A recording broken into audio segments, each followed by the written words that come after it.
Praise the lord.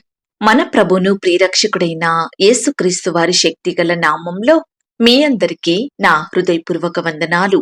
ఈరోజు దేవుడు మనందరికీ అనుగ్రహిస్తున్న శ్రేష్టమైన వాగ్దానము.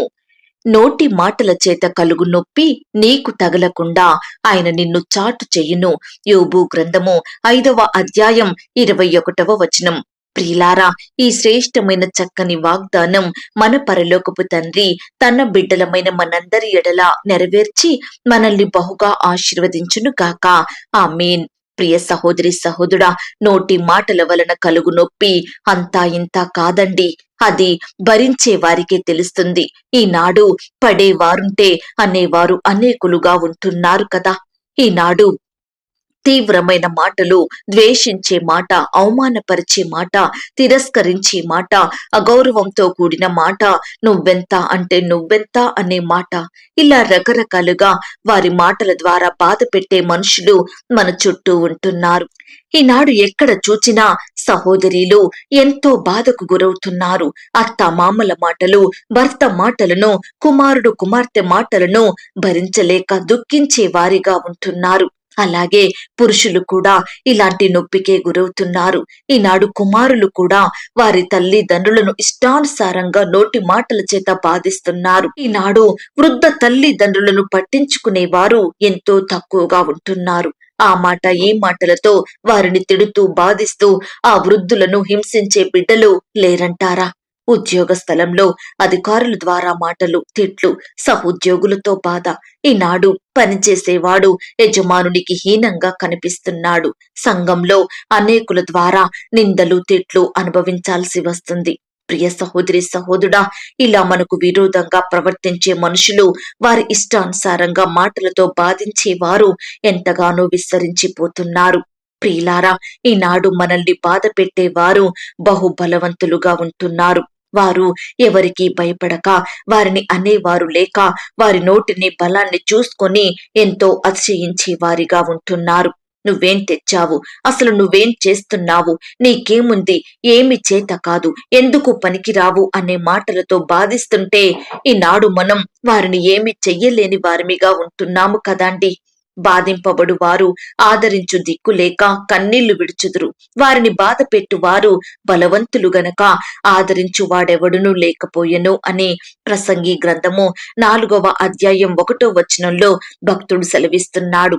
అవును ప్రియ దేవుని బిడ్డ, ఈనాడు అనేక రకాలుగా బాధింపబడేవారు సహాయం పొందుకునే దారి లేక, వారిని ఆదరించే దిక్కు లేక ఎంతో కన్నీరు కారుస్తున్నారు. ఒకవైపు మనుషుల మాటలు, మరోవైపు సమస్యలు, ఇబ్బందులు, శ్రమలు, కుటుంబ పరిస్థితి బాగోలేక నీకింకా పెళ్లి కాదు, నీకు పిల్లలు పుట్టరు, నీకు సరైన ఉద్యోగం రాదు, నీ అప్పులు తీరవు, నీకు ప్రమోషన్ రాదు, నీ గతింతే, నీ స్థితి మారదు, నీ కుటుంబంలో మార్పు రాదు అని అనేవారు ఈనాడు బలవంతులుగా ఉంటున్నారు.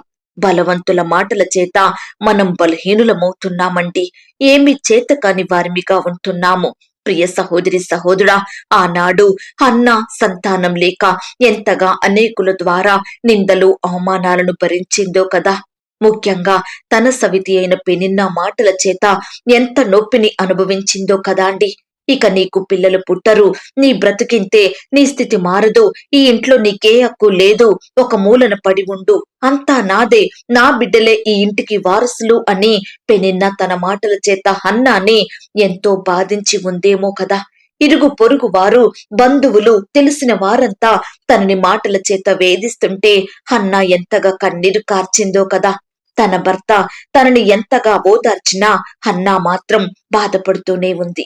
అయితే ప్రియ దేవుని బిడ్డ, హన్నా సేవించే దేవుడు బహుబలవంతుడు, శక్తి కలిగిన వాడు, అద్భుతాలు చేసేవాడు, తన బిడ్డలను ఎన్నటికీ విడిచిపెట్టేవాడు కాదు. కాబట్టే హన్నాని ఎంతమంది మాటలతో వేధించినా వారి నోటి మాటల చేత కలిగే నొప్పి నుండి హన్నాను దాచాడండి దేవుడు. హన్నా మొర విని తన కన్నీటిని చూచి తన ప్రార్థన ఆలకించి శ్రేష్టమైన కుమారుని అనుగ్రహించాడు. ప్రియులారా, యోబు సమస్తమును కోల్పోయాడు.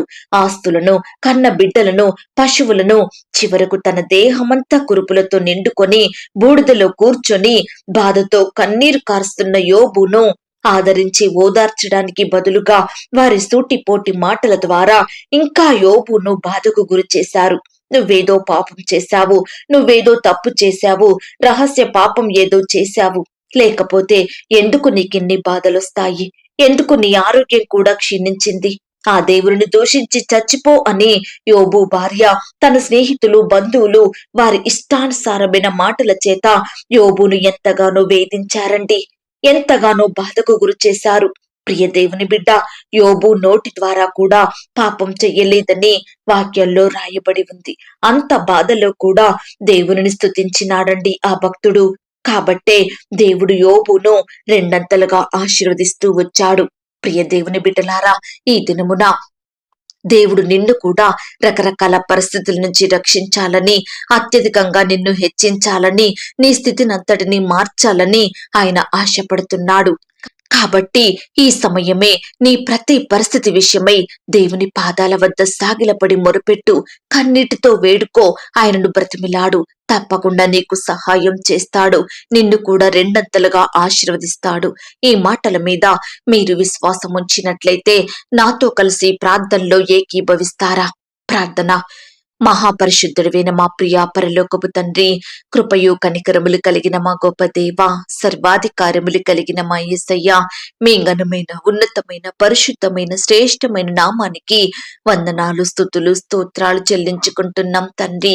అయ్యా, మమ్మను ప్రేమించి మాకిచ్చిన శ్రేష్టమైన వాగ్దానమును బట్టి, చక్కని శుభదినమును బట్టి మీకు స్తోత్రములు చెల్లించుకుంటున్నాం తండ్రి.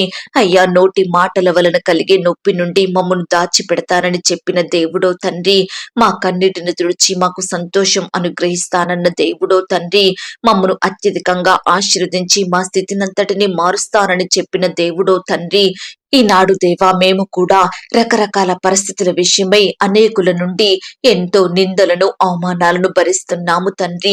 సూటిపోటి మాటలను తట్టుకుంటున్నాం దేవా.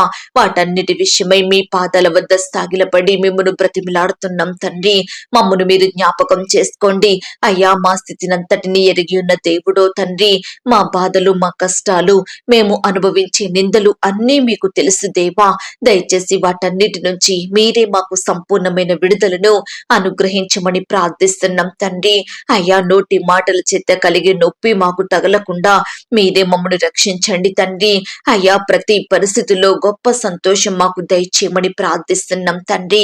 ఎందరైతే దేవా ఈ సమయాన ఈ మాటలు విని ప్రార్థనలో ఏకీభవిస్తున్నారో అట్టి బిడ్డలందరినీ మీరు జ్ఞాపకం చేసుకోండి తండ్రి.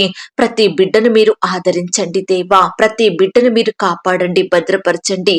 ఈ దినమంతా మీరే వారికి తోడయ్యుండి మీ మెండైన సహాయాన్ని వారికి దయచేయమని ప్రార్థిస్తున్నాం తండ్రి. అయ్యా, ఇంటర్వ్యూలకు వెళ్తున్న బిడ్డల్ని మీరు జ్ఞాపకం చేసుకోండి. ఉద్యోగాల కొరకు వెళ్తున్న వారిని మీరు జ్ఞాపకం చేసుకోండి. పరీక్ష రాయాలని వెళ్తున్న బిడ్డల చుట్టూ మీ దూతలను ఉంచండి తండ్రి. గృహాలు లేక బాధపడే బిడ్డలకు గృహాలను అందించండి దేవా. గృహ నిర్మాణంలో తోడయ్యుండి సహాయం చెయ్యండి. వివాహాలు జరగక బాధపడే బిడ్డల జీవితంలో మీరే ఈ దినమున గొప్ప కార్యం జరిగించండి. వివాహాలు జరుపుకుంటున్న ప్రియులందరినీ మీరు ఆశీర్వదించండి. ఎందరైతే దేవా గవర్నమెంట్ జాబుల కొరకు, ఇంకా రకరకాల జాబుల కొరకు అప్లై చేస్తున్నారో అట్టి వారందరికీ మీ సహాయాన్ని అందించండి తండ్రి. ఉద్యోగాలు కోల్పోయి బాధపడే బిడ్డల్ని మీరు జ్ఞాపకం చేసుకోండి దేవా. ఉద్యోగ స్థలంలో బాధించబడుతున్న బిడ్డల్ని మీరు రక్షించండి తండ్రి. ఆర్థిక సమస్యలతో బాధపడే బిడ్డలకు మీ సహాయాన్ని అందించండి. అప్పుల భారాల మధ్య నలిగిపోతున్న బిడ్డల్ని మీరు జ్ఞాపకం చేసుకోమని ప్రార్థిస్తున్నాం తండ్రి. రకరకాల వ్యాపారాలు చేసుకుంటున్న బిడ్డల్ని మీరు ఆశీర్వదించండి. ఈ దినమున ఎన్నో రకాల కొత్త వ్యాపారాలను ప్రారంభించాలని ఆశపడుతున్న బిడ్డల ఆశను మీరు తీర్చండి. మీరే వారికి సహాయం దయచేయమని ప్రార్థిస్తున్నాం తండ్రి. ప్రేయర్ రిక్వెస్ట్ పెడుతున్న బిడ్డల్ని మీరు జ్ఞాపకం చేసుకోండి. వారికి సంపూర్ణమైన సహాయం దయచేయమని ప్రార్థిస్తూ, ఇంతవరకు మా ప్రార్థనలు మీరు విన్నందుకు వందనాలు, స్తోత్రాలు చెల్లిస్తూ, ప్రార్థనలో ఏకీభవించిన ప్రతి బిడ్డను పేరు పేరున దీవించి ఆశీర్వదించమని మమ్మను మేము తగ్గించుకుంటూ మీ నామాన్ని హెచ్చిస్తూ మా కొరకు త్వరలో తిరిగి రానయ్యున్న యేసుక్రీస్తు వారి పరిశుద్ధమైన నామంలో ప్రార్థించి అతి మిక్కిలిగా ప్రతిమిలాడి వేడుకొంచున్నాం తండ్రి. ఆమేన్. ప్రియ సహోదరి సహోదరా, దయచేసి మీ యొక్క ప్రార్థన అవసరతలు నాకు కామెంట్ బాక్స్ లో తెలియజేయండి. మీ బాధ ఏమిటో, మీ కష్టం ఏమిటో, మీకున్న దిగులు సమస్యలు ఎలాంటియో ప్రతిదీ నాకు వివరంగా తెలియజేసినట్టయితే నేను మీ కొరకు ప్రార్థిస్తాను. దేవుడు తప్పకుండా మీకు సహాయం చేస్తాడు. ప్రియులారా, ఎందరైతే పడకలపై లేవలేని స్థితిలో ఉంటున్నారో అట్టి వారికి ఈ మాటల్ని వినిపించండి. ఈ యొక్క వాగ్దానాన్ని బట్టి మీరు ఆత్మీయంగా బలపరచబడినట్లయితే దీనిని మీరు లైక్ చేయండి, అనేకులకు షేర్ చేయండి, మన ఛానల్ ని సబ్స్క్రైబ్ చేసుకోండి. ప్రియ సహోదరి సహోదరుడా, ఇంతవరకు ప్రార్థనలో ఏకీభవించిన మిమ్మును, మీ కుటుంబాలను దేవుడు అత్యధికంగా ఆశీర్వదించి దీవించి ఈ దినమంతా తన సన్నిధి, కాపుదల, భద్రత మీ అందరికీ తోడయుంచి నడిపించును కాక. God bless you.